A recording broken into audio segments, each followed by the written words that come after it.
भाइयों और एक बहन की अनोखी कहानी जिसे सुनकर लोगों के रोंगटे खड़े हो जाते हैं।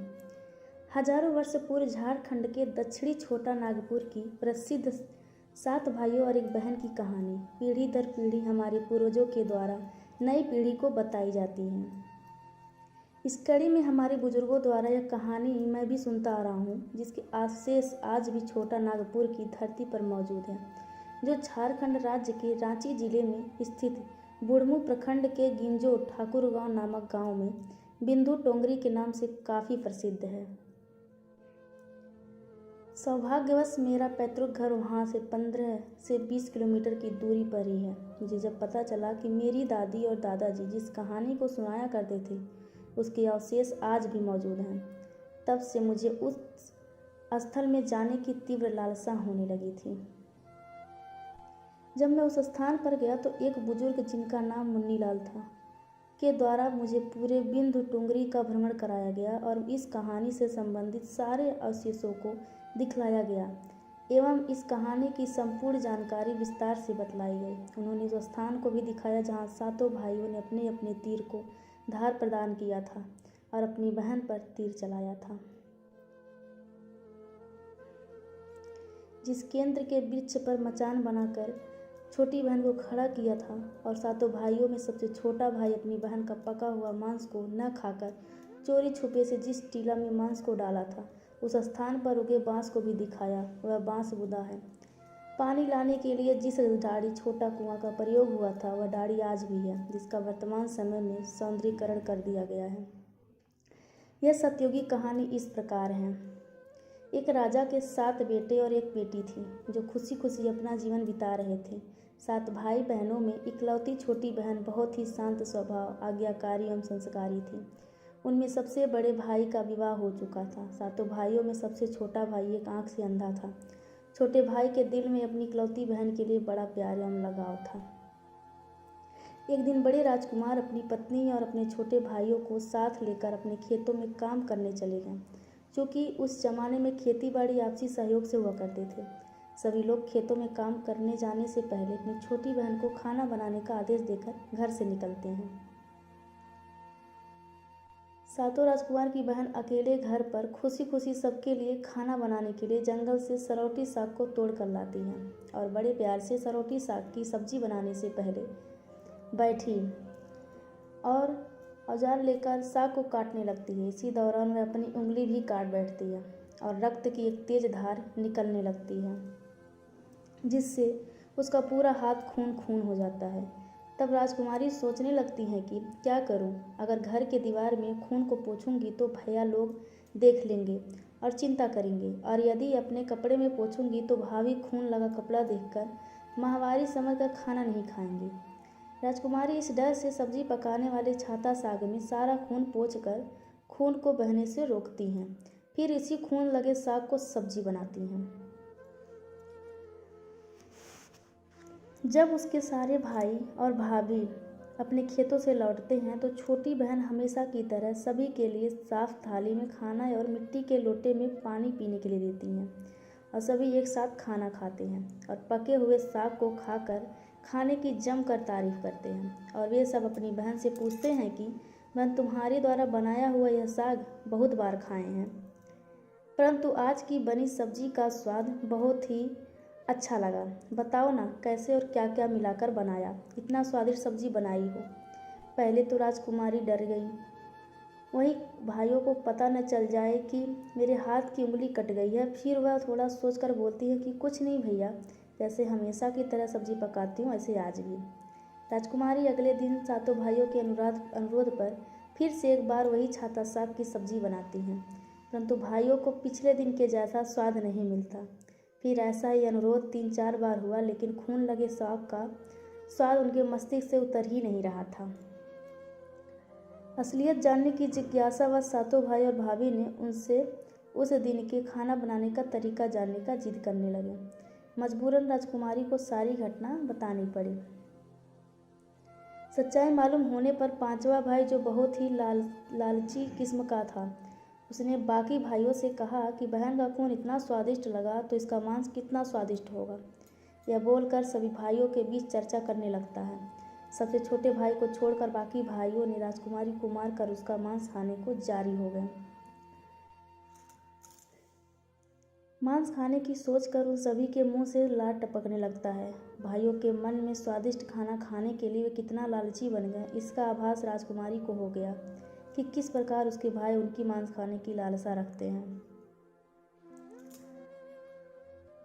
एक दिन सातों भाई शिकार खेलने के बहाने राजकुमारी को लेकर घने जंगल में जाते हैं, जहां पूर्व से निर्मित 4 केंद्र के वृक्षों पर बने मचान के नीचे पहुंचते हैं, जिस पर अपनी बहन को यह झूठ बोलकर चढ़ने के लिए बोलते हैं कि इस मचान पर जंगली जानवर तुम पर हमला नहीं कर सकेंगे। इस प्रकार सातों भाई अपनी बहन को मचान पर बैठाकर अपना अपना धनुष लेकर शिकार करने का ढोंग करके चले जाते हैं। तब राजकुमारी को पूरा आभास हो चुका था कि आज उसका आखिरी दिन है, लेकिन वह चाहती थी कि उनके भाइयों की इच्छा पूर्ण हो, इसलिए वह मचान में जाकर बैठ जाती हैं।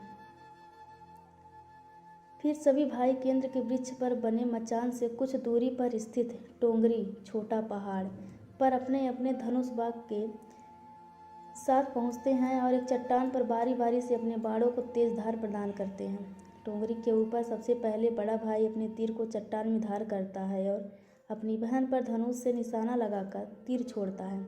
तभी राजकुमारी पूरी बातों को समझ जाती है कि भाइयों का क्या इरादा है,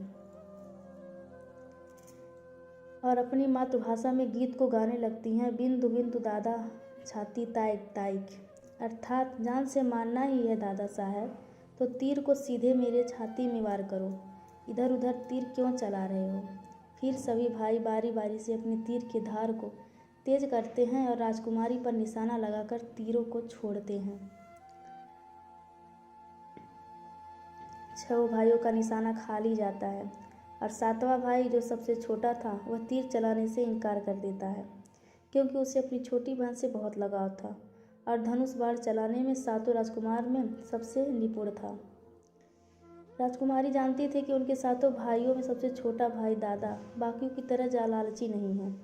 6 भाई छोटे भाई पर पूरा दबाव डालते हुए आदेश देते हैं कि अगर वह तीर नहीं चलाएगा तो बहन की तरह उसे भी मार देंगे।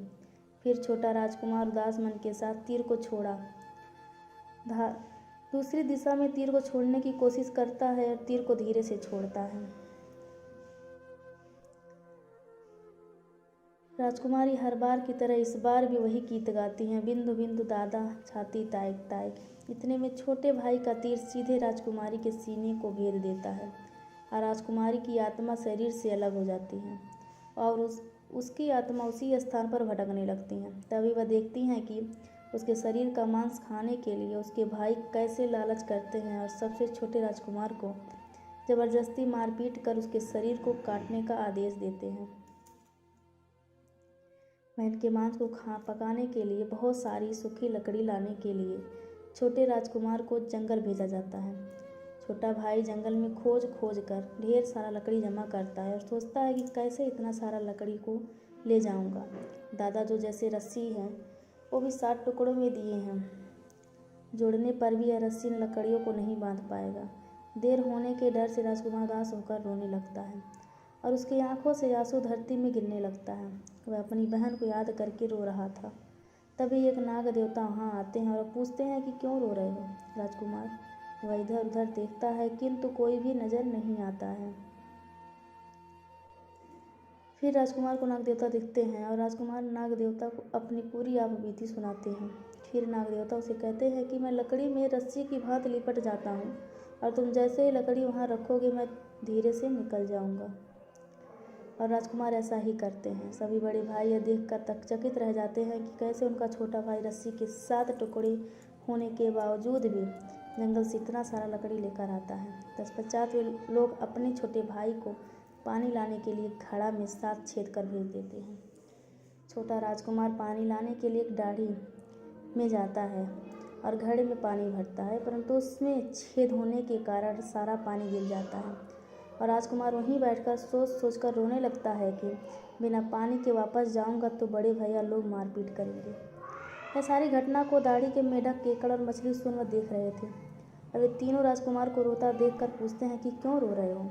फिर राजकुमार उन्हें अपनी आपबीती को विस्तार से बतलाता है और कहता है कि मैं अपनी प्यारी बहन के शरीर का मांस कैसे खा सकता हूँ? नहीं खाऊंगा तो बड़े भैया लोग मारपीट करेंगे। तब मेढक कहता है कि तुम परेशान मत हो।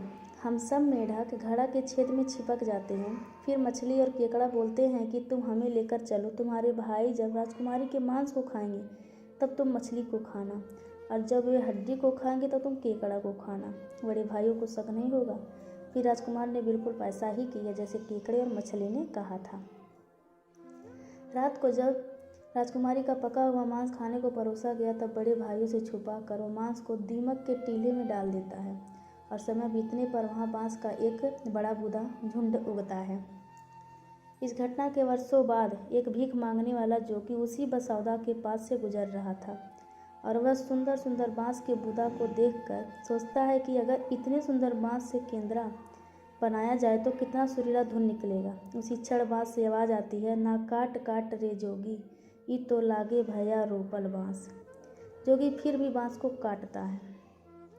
जोगी इसी उद्देश्य से एक मोटा बांस का टुकड़ा काट कर ले जाता है कि इस बांस का आवाज़ इतना सुंदर है, यदि केंद्रा बनाएंगे तो कितना मधुर आवाज़ निकलेगा। और जोगी इसी बांस से एक सुंदर केंद्रा का निर्माण करता है।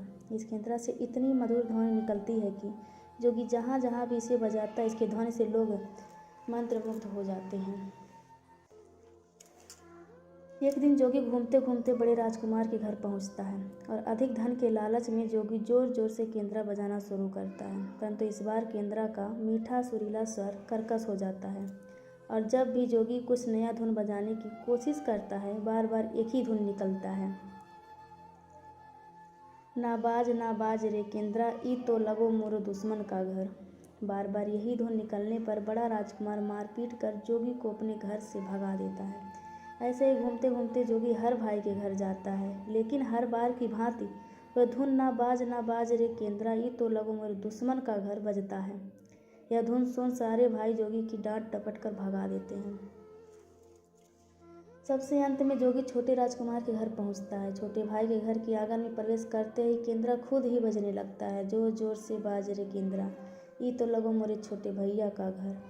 बड़ा ही मधुर मीठे स्वर का धुन सुनकर छोटा राजकुमार चंद्राकर मोहित हो जाता है, और यह धुन सुनकर छोटे राजकुमार से रहा नहीं गया और जोगी से केंद्रा की मुँह मांगी सोने की मुहरें देकर उसे खरीद लेता है, तथा जोगी की अच्छे से मेहमान नवाजी कर अच्छे से विदा कर दिया जाता है। धीरे धीरे समय बीतता है और छोटे राजकुमार अपने काम से कुछ दिनों के लिए बाहर जाते हैं। जब वापस लौटते हैं तो देखते हैं कि उनका कमरा बहुत ही सुंदर ढंग से सजा हुआ है और घर के सारे बर्तन अच्छे तरीके से रखे हुए हैं। तब छोटे राजकुमार सोचते हैं कि हमेशा मेरे कमरे की साफ सफाई घर के नौकर करते हैं, लेकिन कभी भी इतना सुंदर सजाए नहीं होंगे। फिर राजकुमार अपने नौकरों से पूछताछ करते हैं कि मेरे कमरे को इतना सुंदर किसने सजाया है। नौकरों के मना करने पर राजकुमार सोचते हैं शायद कोई भाभी आई होंगी और मेरे कमरे को सजा कर गई होंगी। जब भी राजकुमार घर से बाहर काम के लिए जाती यही घटना हर बार देखने को मिलती, और लगातार होने के कारण राजकुमार के मन में जानने की जिज्ञासा उमड़ने लगी कि आखिर मेरे घर को इतने सुंदर ढंग से कौन सजाता है। वो अपने भाइयों तथा भाभियों से भी पूछते हैं, और ये लोग भी सजावट करने की बात से साफ मना कर देते हैं। एक दिन राजकुमार सच्चाई का पता लगाने के लिए किसी काम का बहाना कर बाहर जा रहे हैं। बोल कर निकलते हैं और छुप कर पुनः वापस आकर अपने कमरे में रखे खजूर के गोल मुड़े हुए चटाई के अंदर छुप जाते हैं। कुछ समय इंतजार के बाद राजकुमार देखते हैं कि एक खूबसूरत सी लड़की केंद्रा से निकलकर कमरे के अंदर आती है और सारे कमरे की साफ सफाई कर वापस उसी केंद्रा में समा जाती है। यह देख राजकुमार की आंखें खुली की खुली रह जाती है, क्योंकि उस लड़की की शक्ल राजकुमार की छोटी बहन के जैसी ही होती है। राजकुमार अगले दिन फिर से एक बार उसी प्रकार छुप जाते हैं, और जैसे ही वह सुंदर लड़की पूरे कमरे की साफ सफाई का काम खत्म कर वापस केंद्रा में जाने वाली होती है, तब छोटे राजकुमार उस लड़की का हाथ पकड़ लेते हैं और तुरंत केंद्रा को जला देते हैं, जिसके बाद वह लड़की हमेशा के लिए मानव रूप में परिवर्तित हो जाती है और दोनों भाई बहन खुशी खुशी अपना जीवन जीते हैं। आज भी हर गांव में आपसारी पूजा के दिन बकरा कटता है और पूरे गांव के घरों में प्रसाद स्वरूप बकरा का मांस खाया जाता है, और सतबैनी नामक पूजा स्थान पर वही सरौटी साग को चढ़ाया जाता है। धन्यवाद आप सबका।